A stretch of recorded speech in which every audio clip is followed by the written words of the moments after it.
The final video to fix the sorry OneDrive can't add your folder right now error, because this issue blocks syncing and stops your files from backing up.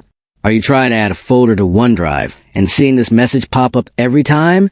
This problem happens when OneDrive permissions break. The folder path conflicts with sync rules or cache data becomes corrupted.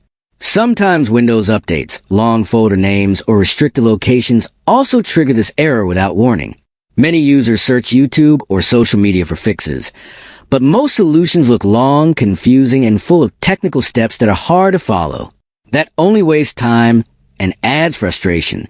On Rexist, I focus on simple and proven fixes, and today I will share a secret easy trick that lets OneDrive add your folder instantly. This trick works because it fixes sync permissions and refreshes OneDrive connections instead of changing random settings. You do not need advanced skills, risky commands, or extra software. You just apply one smart method that works perfectly on Windows systems. After this, OneDrive adds folders normally, syncing resumes, and the error disappears completely. Many viewers on Rexist already fixed this issue using this exact trick. If you want a clear step-by-step tutorial that anyone can follow easily, comment yes below, and I will upload it to help you fix the OneDrive can't add your folder error for good.